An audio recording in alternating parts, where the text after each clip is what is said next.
Hey everybody, just want to make a short video today talking about cameras and making videos.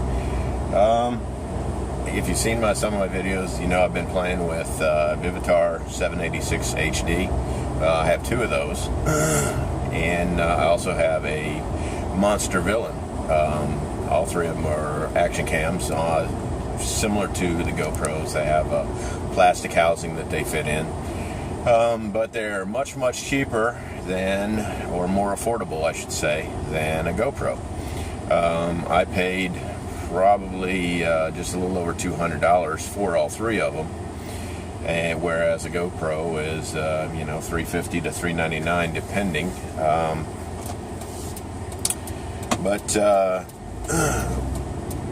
You never had a new GoPro, so I don't know how they work.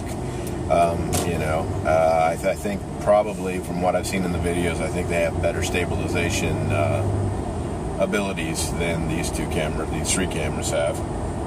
But I will say this: the Monster Villain I paid just under $100 for from Sam's Club. The Monster Villain has some very neat features to it. One of the things about the Monster Villain is you can download a phone app for your phone, and it actually allows you to control up to 3 different villains, and I think that's really cool. The problem I have with the app, I don't think is related to the app or the camera. I think it's related to my cell phone. My cell phone is a LG G4. If you know anything about LG G4s, they are problematic at best. This is actually my second one. My first G4 succumbed to the terminal boot that was a flaw in the phones, and basically they just keep restarting and never finish starting. This is my second phone, and I'm very happy with the camera on it. I'm actually recording this video on the back side camera, on the side of the screen. So it has very good cameras on both sides of it, but this one is very glitchy, and at times makes it very difficult to function normally when you're trying to do stuff with it. I can tell you that the problem that I have with the Monster and the Monster app is the Monster app works on Wi-Fi. So you turn your Wi-Fi on, you search for your Monster camera. Your Monster camera has a Wi-Fi button on the side, and once you find the Wi-Fi signal from the Monster camera, you select it, and then you can control your camera. My problem is that my phone continually searches for stronger Wi-Fi signals, and as soon as it finds one, it turns the weaker one off, which in this case, apparently the weaker one is the Wi-Fi signal from the Monster. So my control from my phone on my Monster camera is pretty much non-existent. But the feature I think is awesome, and I think the fact that you can control 3 of them from your cell phone would be awesome too. I think that would be great if I had 3 Monster Villains on my kayak, that I could routinely cycle through getting different shots. And I think that would help too, because I think that relates to another problem that I've had with the Monster. I think that that Lexon case, I'm guessing it's Lexon, basically the sunlight shines through that case, and it works like a magnifying glass, and it heats the camera up to the point where eventually the camera will shut itself off. I'm driving right now on my way to work. But anyway, what I've been able to get on the Monster has been really good video, but I've only been able to get about 12 to 14 minutes of usable video at any given time. I did take it out on Tuesday. I took the Monster, mounted on the front of my kayak. If you've seen my last, I guess it was one of my last videos where I was making camera mounts on the front of my kayak. So I used the Monster pointing back at the cockpit position of the paddler, and it got some great video. And I'm very happy with it. And it actually captured about 28 minutes of video.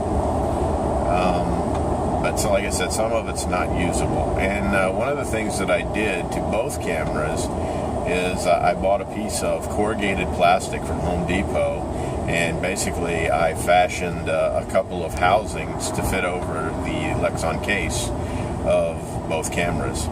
And that actually helped a lot on both cameras. I was actually able to capture, I think, 28 minutes of video on the Monster, and about an hour and a half of video on the Vivitar. So I think that my theory of the sunlight through that Lexon case was correct. The same thing happened though. It still got hot, and the color started to bleed and get blurry. And once again, looked like I was paddling to Monster Island to find King Kong. But anyway, pretty happy with the camera. I got it set in the window of my truck right now in the car mount, so it's just the camera in the car mount. And I did it last night on the way home from work, and it actually captured some really good video. I was really impressed with it. One other thing to say about both of these cameras is you are able to adjust the quality of your video. The program that I use is actually a phone app to make my videos, and it will only accept 720p at 30 frames per second. Both cameras are capable of 1080p with 60 frames per second.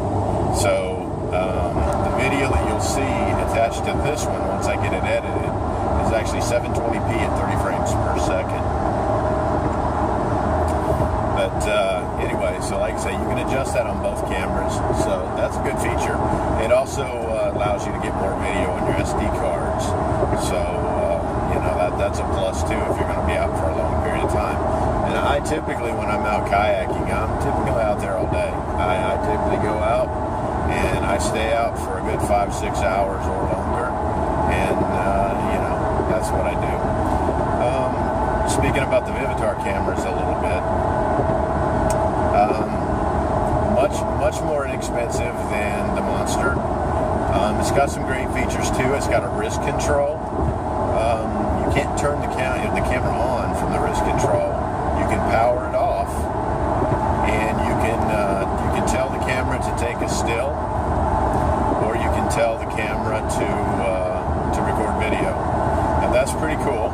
And I played with it a little bit, not on the kayak, but I played with it a little bit at the house. And I was kind of hoping that they would work on different frequencies, so that way one wristband can control one camera and one wristband can control the other camera, but that's not the way they're set up. They run on the same frequency, and that's okay too, because now you can control both cameras with the same wristband. So it just changes how you think about it a little strategically when you're trying to record the videos. The only thing that I did notice when I was playing with it is that it doesn't always 100% of the time do the same thing on both cameras. So what I had happen was occasionally one would start taking video and the other one didn't. And then once you press the button again, then one would start taking video and the other one would stop. And that could be a real problem if you were out, trying to capture what you're doing. Let's say you're landing the big one, and you got Moby Dick on your line, and you're hoping for some really great footage, and you get home and discovered that when you thought you were turning your camera on, you were actually turning it off. So you missed all that footage. So I don't have a warm and fuzzy on that. And and speaking of that type situation, another really cool thing about that app for the Monster is you can actually see what the camera sees on your cell phone. So that's a plus on the Monster side. The Vivitar, the plus side on it is you actually get a lot of hardware with both cameras. The Monster actually comes with a car mount, which is very nice. The Vivitar does not. The plus side side on the Vivitar is if you go to Office Max right now, they've actually lowered the price on that. I paid just under $70 each for those cameras, and Office Max has actually lowered the price on those, so they're now just under $50. I think they're $49.96 or $49.99, something like that. And again, that's a fantastic value. I would tell you that if you have a GoPro and you're looking for, just the pieces to attach your GoPro and be able to get it to point the directions you want it to, it's almost worthwhile to buy that Vivitar just for the hardware that comes in the box with it. The minus side on the Vivitar is the software that they make available to you.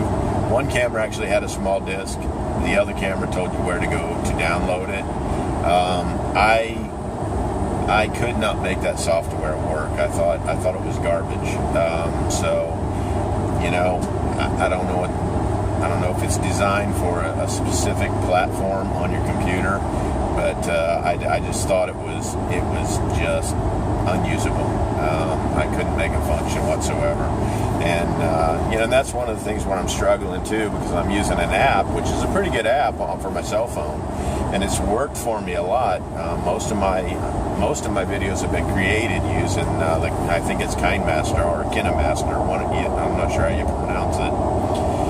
But it actually is very simple to use on your cell phone. I have an LG G4, which I said before, and I also have an LG tablet. So therefore, it's got a function called Q-Swipe, and basically I can send information from one from either the phone to the tablet or the tablet to the phone, which is actually very helpful when I'm trying to edit videos, because I can capture the SD card video on my tablet, and then once I do whatever I need to do with it, I can send it to my phone, or vice versa. And like I say, the only thing about the LG G4 is you do have an SD card slot, but you have to take the back of the phone off to access it. So that's definitely a minus on the G4. But the tablet's pretty nice. And again, both of them are getting a little long in the tooth as far as electronics are concerned. But anyway, so that's what I'm doing. I've been playing with these action cameras, and I don't know that I'm 100% happy with how any of them work. Like I say, the idea of them turning off once they get hot, it definitely concerns me, because if you're out there for 5 or 6 hours and you're trying to produce some good content, for YouTube, it makes it very problematic.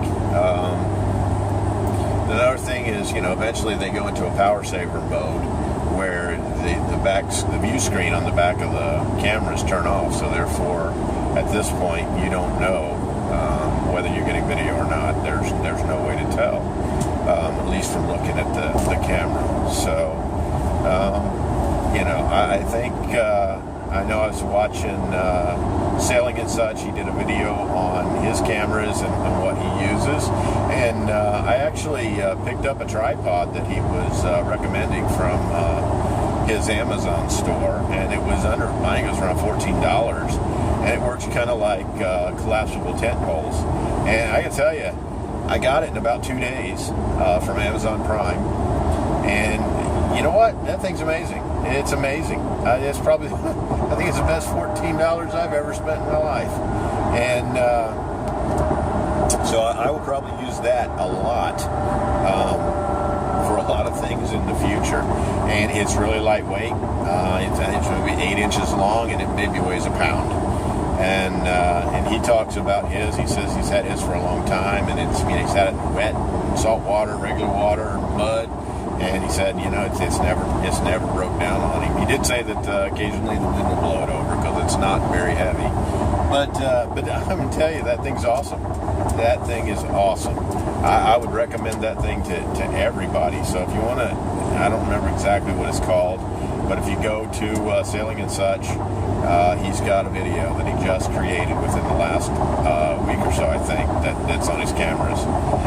Another camera he talks about is he's got an Olympus video camera that is waterproof. And I think probably that's the camera that I need to go to, because it I believe will do really what you want it to do. And I think that's probably the problem with a lot of these action type cameras, is they're just not much control on them, and you get what you get. And what I've noticed, particularly on the Monster, is even out of the case, you don't get good sound quality out of it. In the cases, you pretty much don't get any sound quality from either camera, unless it's something that happens really close to the housing of the camera. So, and again, for me, that's not that big of a deal. It's just if you like to talk on your videos, which I'll be honest with you, I really would rather not talk too much. I don't think I'm that brilliant of a speaker. I don't think I'm that funny.